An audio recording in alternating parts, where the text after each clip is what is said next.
हम्म, साथियों, यह जो किला की बाउंड्री है, यह जो किला की दीवार है, यह बहुत ही मजबूती बनाई गई है। इसके बाद में मैं जूम करके दिखा रहा हूँ। ये जो हर दीवारों में जो होल दिख रहे हैं, ये होल जो है सुरक्षा की दृष्टि से बनाए गए हैं। इनमें जो सैनिक होते थे, बंदूक की नोक डाल करके निशाना दुश्मनों पर लगाते थे। यदि कोई भी दुश्मन खाई के नीचे जो पानी भरा होता था, यदि उससे आता था कोई भी दुश्मन, तो पानी में भी उसको मार गिराते थे। साथियों, मैं बताना चाहता हूँ, यह जो किला है, किला के चारों तरफ खाई खुनी हुई है। इस खाई में चारों तरफ पानी भरा रहता था, जिसके कारण कोई भी आक्रमणकारी एक जाई किला के अंदर प्रवेश ना कर सके।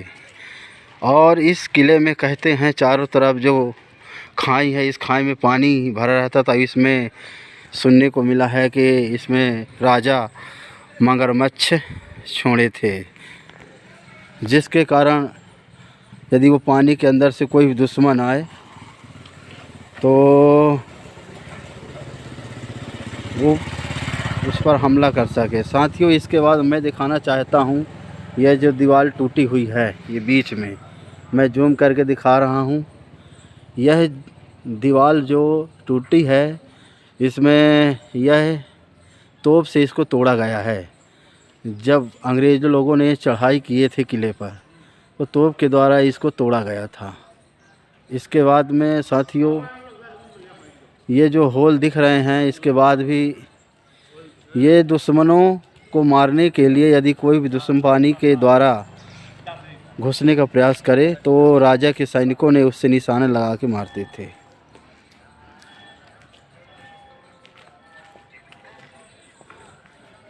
यह किला की जो बहुत मोटी दीवारें हैं, सुरक्षा की दृष्टि से बनाया गया है। और भी आगे मैं ले जाना चाहता हूँ। देखिए,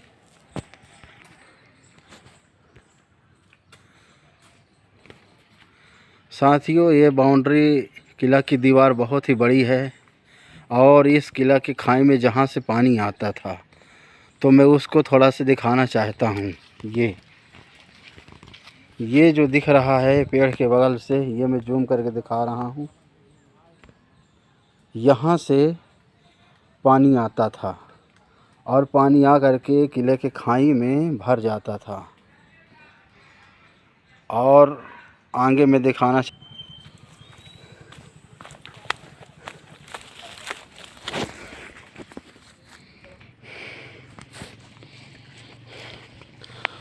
साथियों, यह जो बांध बना है, राजा ने इस बांध को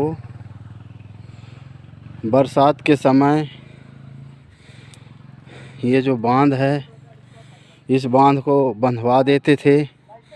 और यहाँ से नाला बह रहा है, ये नाला दिख रहा है, ये नाला, क्योंकि यहाँ काफ़ी झाड़ियाँ लगी हुई हैं,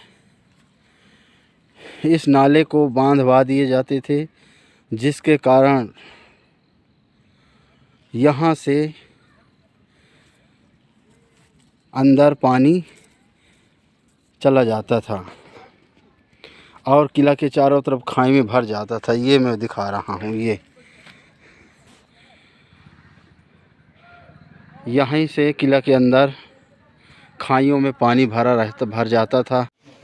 हाँ साथियों, यह बिजराहोगढ़ का किला जो है कटनी ज़िले में है। कटनी ज़िले के बिजराहोगढ़ विकास खंड में बिजराहोगढ़ का किला बना हुआ है। साथियों, इसका जो मैं इतिहास बताना चाहता हूँ, राजा प्रयागदास और राजा विष्णु सिंह के जो पूर्वज थे, वह बेनी हजूरी बिशन सिंह थे। जब मैहर का राज्य चलता था उस समय, तो जो मैहर की विरासत थी राजा विष्णु सिंह के अंडर में गई। और जो बिजराहोगढ़ की विरासत हुआ, कैमूर पहाड़ के इस पार जो है राजा प्रयागदास को दिया गया। जब इनका बंटवारा हुआ तो यहाँ का विरासत राजा प्रयागदास ने संभाली और राजा प्रयागदास ने यह किले का निर्माण करवाए। बिजराहोगढ़ के किले का निर्माण राजा प्रयागदास ने करवाए। इसके बाद में जब यह किले का निर्माण हुआ तो यह सन 1820 में किले का निर्माण हो गया था, लेकिन जो थोड़ा बहुत था वह किले का कार्य चल रहा था। इसके बाद में साथियों सन 1845 में राजा प्रयागदास की मृत्यु हो गई। जैसे उनकी मृत्यु हो गई तो उस समय उनका 5 वर्षीय बेटा था राजा सरयू प्रसाद, और राजा सरयू प्रसाद उस समय इस किला के उत्तराधिकारी बने। अपनी विलय नीति के कारण अंग्रेज़ों ने इस रियासत को कोर्ट ऑफ वार्ड्स के प्रबंध के अधीन रख लिया। अपना प्रशासक बैठाकर अल्प वयस्क की देख रेख में अपने ऊपर ले लिया। 1857 क्रांति के समय जो मैहर के जागीरदार विष्णु सिंह का बेटे थे नेपाल सिंह बिजराहोगढ़ गए और उन्होंने अपने चचेरे भाई राजा प्रयागदास से 1857 की क्रांति में भाग लेने के लिए उन्होंने चर्चा की और उत्साहित किए। उस समय राजा सरयू प्रसाद की उम्र 17 वर्ष थी। नेपाल सिंह ने सरयू प्रसाद एवं उनके सरदारों से मुलाकात किए और क्रांति में शामिल होने के लिए उनको उत्साहित किए, जिसके बाद में नेपाल सिंह, मुकुंद सिंह तथा नेपाल सिंह के भाइयों के सहयोग से अक्टूबर 1857 में राजा सरयू प्रसाद ने तहसीलदार साबित अली तथा उसके राइस को मारकर हत्या कर दी तथा तहसील तथा पुलिस थाने पर कब्जा कर लिए। इसके बाद में जबलपुर के कमिश्नर ने इसे अंग्रेज़ सत्ता के प्रति विद्रोह माना। राजा के ऊपर कड़ी कार्रवाई शुरू कर दी। राजा सरयू प्रसाद ने जो मिर्ज़ापुर की रोडें थी उन्होंने नाकेबंदी कर दी और मिर्ज़ापुर की रोडें सब अपने अधीन रख लिए। राजा सरयू प्रसाद के साथ लगभग 3000 सैनिक थे। सायगढ़ के राजा बखत बली, मानगढ़ के राजा महिपाल सिंह, नारायणपुर के ठाकुरों के सहयोग से उनकी संख्या में वृद्धि हो गई। बिजराहोगढ़ की घटना से संबंधित अन्य क्रांतिकारी भी थे। लाला छतर सिंह, दीवान शारदा प्रसाद, गणेश जू, बुद्ध सिंह, मुकुंद सिंह, दीवान दलकंज सिंह, बीरू मिस्त्री, शिवलाल बारी किलेदार तथा खिलवाड़ा के थानेदार राम प्रसाद भी शामिल हुए थे।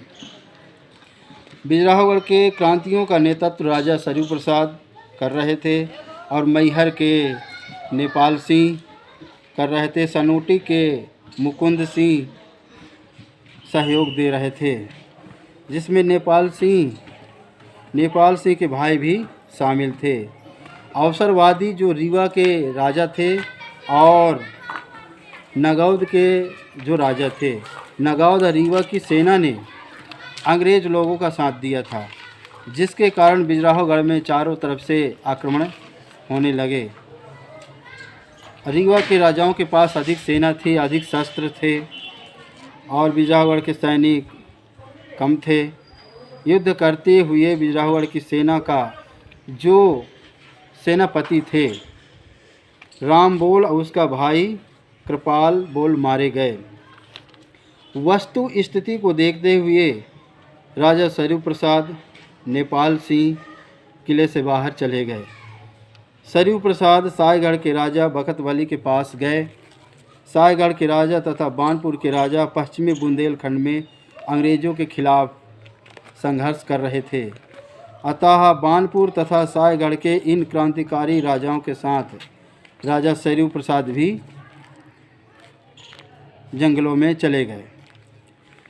सरयू प्रसाद के पलायन के बाद बिजराहोगढ़ की रियासत जो थी मैहर तथा सुहावल सहित पॉलिटिकल एजेंट आसबोर्न के प्रभार में दे दी गई।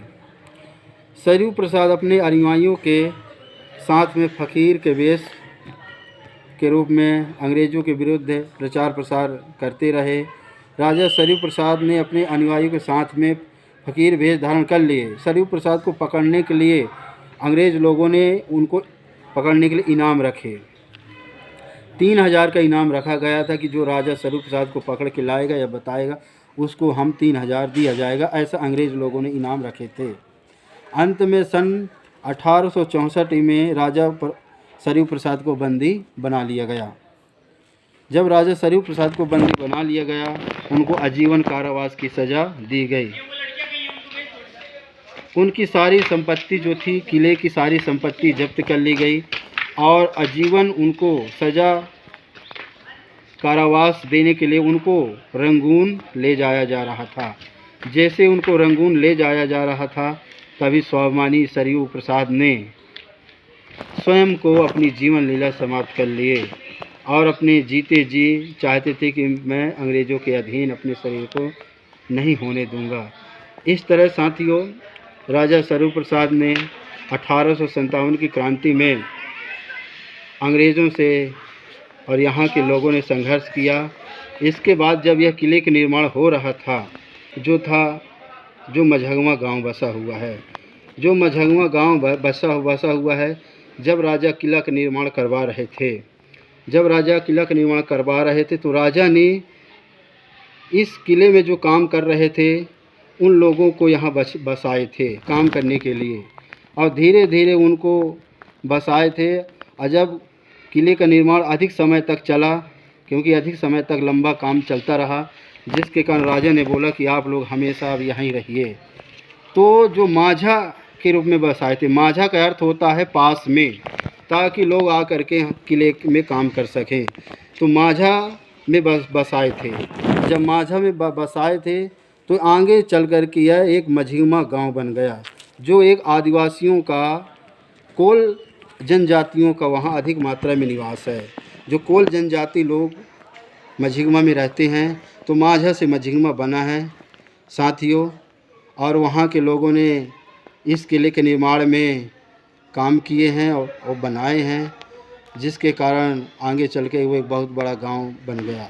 सबसे ज़्यादा बहुल मात्रा है। मैं भी एक कोल जनजाति का व्यक्ति हूँ। मैं भी मझगवां गांव का हूँ, जिसको राजा ने माझा में बसाए थे, जो आगे चलकर मझगवां बना। साथियों, धन्यवाद वीडियो देखने के लिए।